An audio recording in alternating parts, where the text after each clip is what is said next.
Weekly news ridiculousness. The competition is already here. I'm Brian. Welcome to my Tesla weekend. And by the way, this is the full version of the show you're watching on Friday. The condensed version comes out over the weekend. Maybe that's the one you're watching. I don't know. It's whichever one you see on the screen. You know the deal. This is kind of fun. Not super important, but Tesla uses its electric semi to deliver superchargers to Laguna Seca racetrack.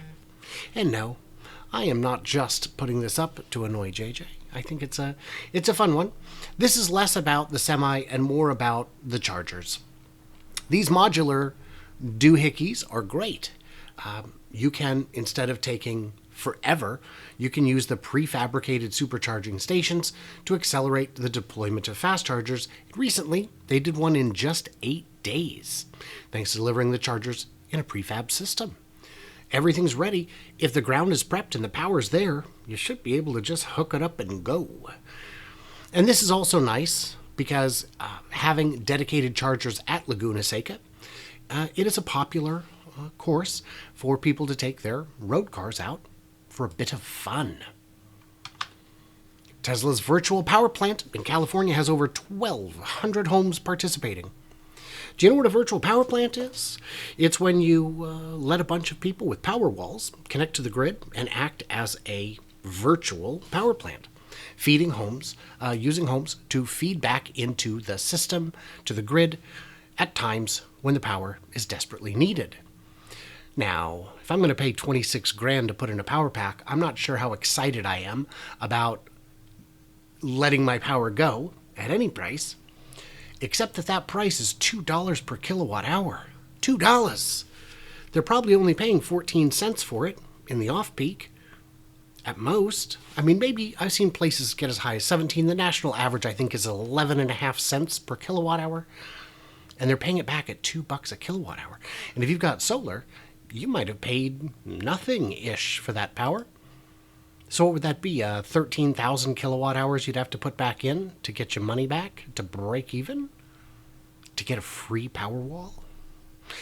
And they're saying this could expand to 50,000. There are 50,000 power walls that could be eligible for the program. Now, I didn't know that there were even 50,000 power walls out there. That's something I would like to see ramping up better. And I'd also like to see the prices drop a bit. Electrify America, we're still on power, raises $450 million. Siemens becomes a minority shareholder. Siemens makes all kinds of tech stuff for transportation, healthcare. They're a tech company. They're a tech manufacturer. And they have put in a low triple-digit million US dollar amount. So, think 100, 150 million. Maybe 200 million. That'd still be a low triple-digit million amount. And to my delight, Volkswagen Group is increasing its capital investment. And I was afraid that they would bail on it once they were no longer required to do this as part of the Dieselgate settlement. But they're sticking with it. And I think that's great because we absolutely need more charging infrastructure. And as long as we can do it with private money, for profit, that's even better. And Volkswagen and all their subsidiaries will need power. They'll need reliable power and regular power all over the place. I think this is a good move. Tesla delivers first Model Y long-range vehicles built at Giga Texas. So these are the ones with the 2170 packs. The 4680 ones had already been being shipped. Just couldn't get the 4680s ramped quick enough. So here we are, 2170s. And they're rolling out, baby. That's great news. You love to see it. And there's enough demand.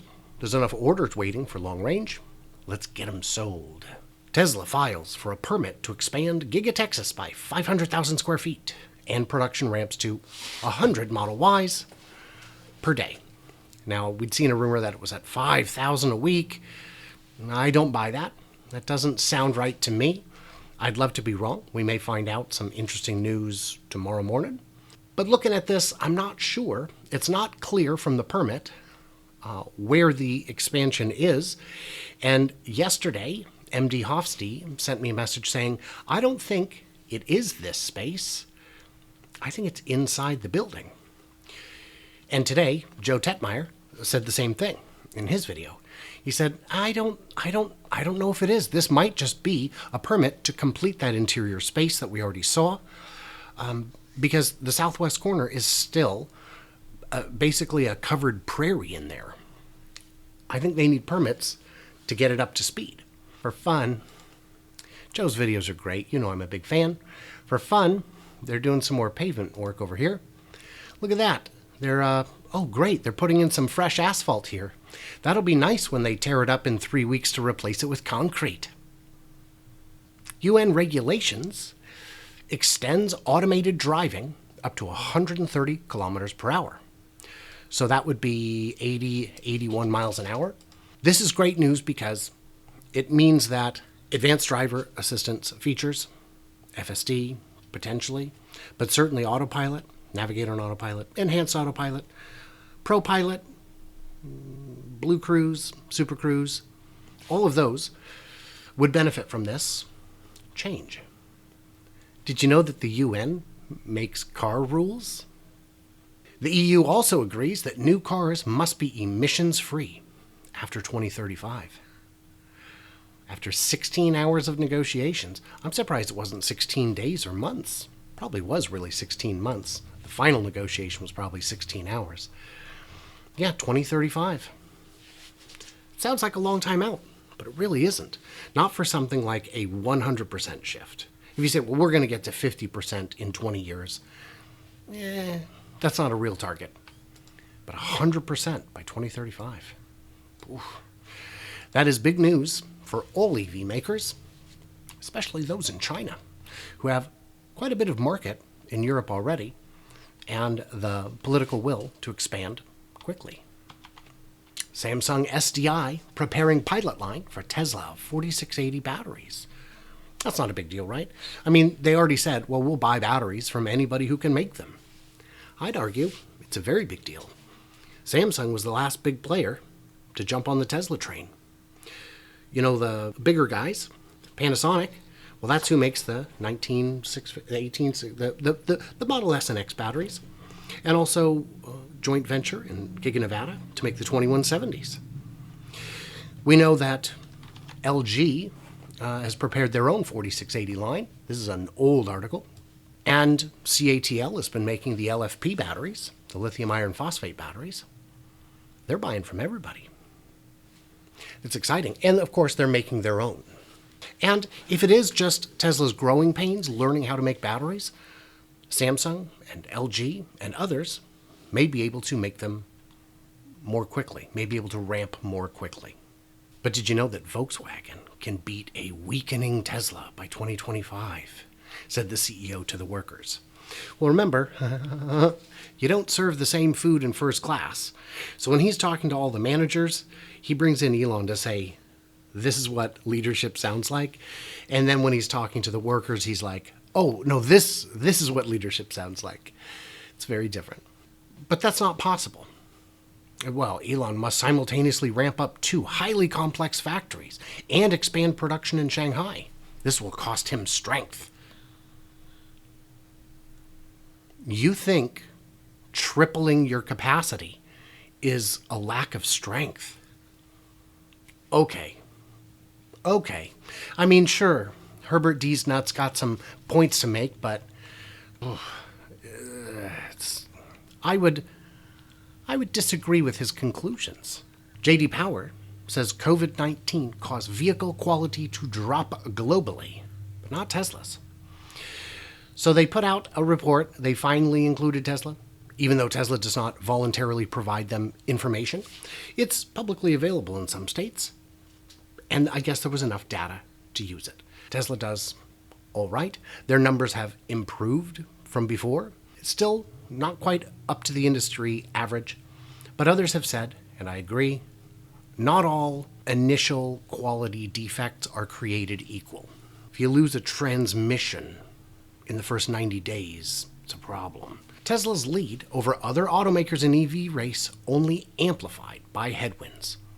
So what they're saying here, Credit Suisse, is that the more adversity there is market-wide, the greater the advantage for Tesla. Because Tesla is the global leader in EVs, And amid rising supply chain risks, we believe their lead over other automakers is only amplified given its lead in vertical integration and its prior EV experience. The chips are a great example. When they needed to change which, they called the supplier, said, send me 11 kajillion of this chip, and they said, we're out. They said, well, we need them. Right, but the plant burnt down. What do you got? Well, we've got this, it's close. Ship them. By the time it gets here, we'll have had the firmware rewritten. And at one point, they had used 19 alternate chips in the same model of car, which is, a bit ridiculous, if I may say so. It's the sort of thing that other car makers cannot compete with. Are you short on seats? We make our own. Credit Suisse believes that this is a tremendous advantage, and so do I. Tesla lays off hundreds of Autopilot workers in latest cuts. If you follow the doomsayers, this is a very bad sign. Oh, this must mean they've given up on self-driving. No, these were labelers who were let go, about 200 out of 350, so that's quite a few. It's quite a percentage, some of whom were transferred to a nearby facility. But this means to me that the auto labeling has gotten better, that it's working, that it's back in business, that in an early version of a system, you're going to need a lot of human labelers. And ideally, you'll need fewer over time. I believe that this is exactly that and nothing more. But driverless Robotaxi fleet paralyzed for hours in San Francisco. It's just hanging out. No drivers, just stuck. And we don't know why. The first system breakdown of a driverless Robotaxi fleet occurred. Well, I would disagree, because there was that story about 6 months, a year ago, that of all the Waymo cars just loving this one dead end. Just all day and all night, and you can hear the LiDAR whistling by. It sounds like a UFO is landing, and there's just nothing but cars out there. This isn't a big deal. It'll get sorted out. At least they're pushing it forward, which I think is a fantastic idea. Now, you guys know this. I don't have to tell you this, but electric vehicles catch fire considerably less than gas cars. Of course, electric fires, 25 out of 100,000. Gas, 1,500. Hybrid, 3,400, which makes sense, I guess. It kind of multiplies on there. Not great. Study reviewed the number of fire-related vehicle recalls. Now, one thing people love to point out is, well, yes, but the gas cars, a lot of them are much older. Yes, yeah, that's true. But still, 25 per 100,000. That's really good. And hybrids are reasonably new. I mean, they haven't been around forever. 15 years. Yeah, it makes sense why electric vehicles catch fire less often. There's a lot. Well, first of all, they're not full of splody juice, but they're, center of gravity's low. The packs are difficult to puncture. An Uber driver says she more than doubled her monthly tips to $2,600 after swapping her Toyota Camry for a Tesla Model 3. And that's the video Yahoo used. Her tips went up. She said, I used to get $1, $3. Now I get 10 to 15, sometimes back to back. She made $2,600 just in tips over 25 days. But the big thing is, gas is $6.20 a gallon. So filling up her Toyota went from $60 to $100. $100 to juice a Toyota Camry. And then this is the last one, but I just feel like we have to. I know, I did a whole video on this. Elon's one-lane Vegas Tesla tunnels, expanding into full boondoggle. The dodgy Las Vegas tunnel network will now be over 34 miles long with at least 55 stations. I don't think that's what boondoggle means, my friend. A boondoggle's when you steal government money. This is not government money. This is a profit center for the government. It's a single lane tunnel. It's a death trap. You can't get out. And they're using this picture from Hawthorne. This isn't what they actually look like. Not in Vegas. It's pretty dishonest and stupid. Apologies, Kevin Hurler, but I'm not catching what you're chucking. Boring Company opened a pilot tunnel, but while it's impressive, riders that got to test it were unimpressed. The vehicles only cruise at 35 instead of the roaring 150 that the company had discussed. You know the tunnel's very short, right? If you got up to 150, you would have to, well, I don't know if it's long enough to get to 150, but if you were to just lay on the pedal, you would immediately have to go as hard as you could on the brakes to get back.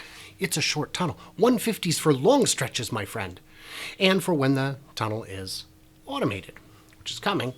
It's a low priority right now because the convention center is happy with the way it runs.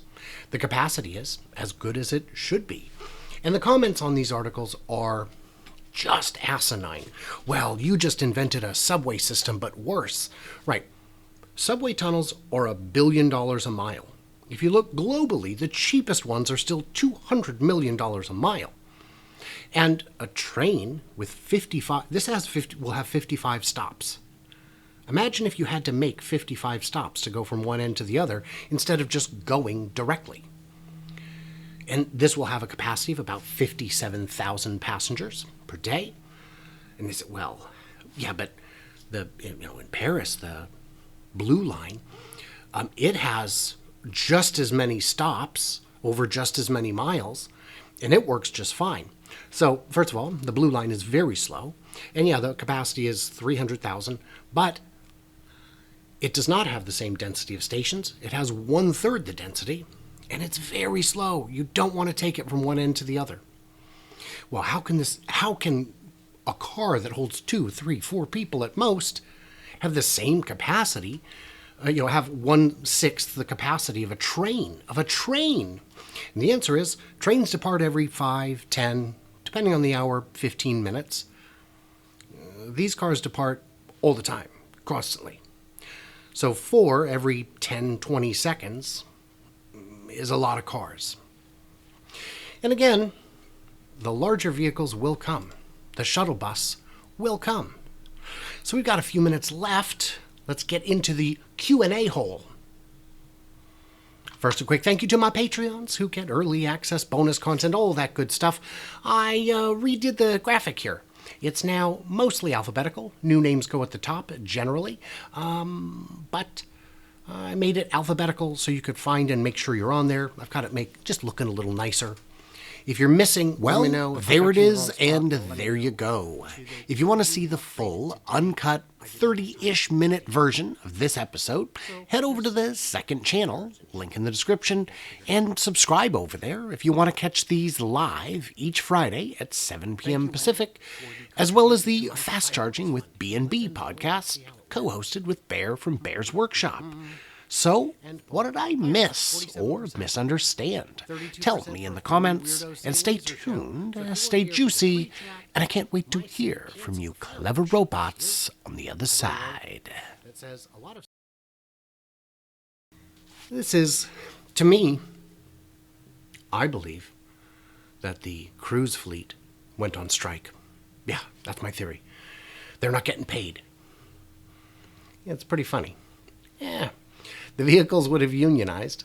They would emigrate. They would gather together to take control over humans. I think that's a very great take on it, and I agree.